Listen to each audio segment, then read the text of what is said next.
Storytelling by Ai। बहुत समय पहले की बात है। एक सुंदर और समृद्ध राज्य में एक राजा रहता था। उसका नाम राजा वीरेंद्र था।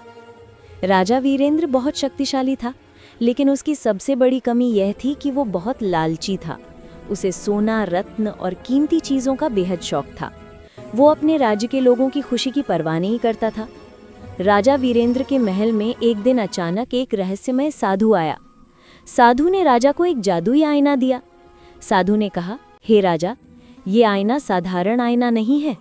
ये तुम्हें तुम्हारी लालच और सेल्फिशनेस के परिणाम दिखाएगा। अगर तुम इसे समझोगे तो तुम्हारे जीवन में खुशी आएगी।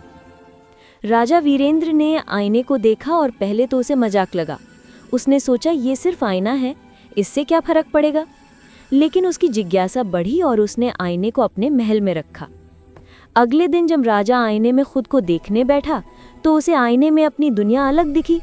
आईने में उसने देखा कि उसके राज्य में लोग दुखी हैं। किसान काम करके थक चुके थे, व्यापारी दुखी थे और उसके महल में सेवक भी उदास थे।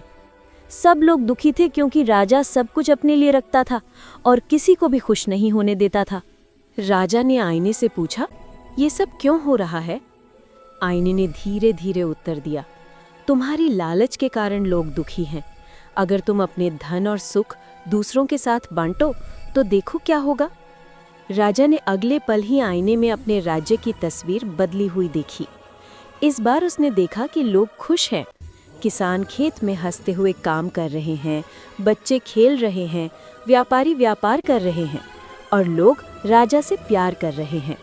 राजा ने देखा कि लोग खुश हैं और उसका दिल भी खुश हो गया। राजा वीरेंद्र ने आईने की बात समझ ली। उसने तुरंत अपने व्यवहार में बदलाव किया। उसने अपने खजाने में से कुछ सोना और रत्न गरीबों को बांटे। उसने महल में रहने वाले लोगों की मदद की और राज्य में हर किसी के लिए खुशहाली की व्यवस्था की। कुछ ही महीनों में राजा के राज्य में खुशी और शांति फैल गई। लोग खुश थे, बच्चे हंस रहे थे और सभी राजा की दयालुता की तारीफ कर रहे थे। राजा भी अब अकेला महसूस नहीं करता था। उसे समझ आ गया कि लालच केवल दुख और अकेलापन लाता है, जबकि उदारता और दयालुता से जीवन में सच्ची खुशी आती है। राजा वीरेंद्र अब सिर्फ राजा नहीं, बल्कि एक दयालु और उदार नेता बन गया। लोग उसे प्यार और सम्मान से देखते थे। जादुई आईना अब केवल सजावट बन गया, क्योंकि राजा ने आईने से जो शिक्षा पाई थी वो उसने अपने जीवन में हमेशा के लिए अपना ली। और इस तरह लालची राजा ने सीखा कि लालच से केवल दुख आता है और उदारता से जीवन में सच्ची खुशी मिलती है। कहानी की सीख, लालच से जीवन में दुख आता है और उदारता से खुशियाँ आती है। Like and subscribe for more stories by Ai।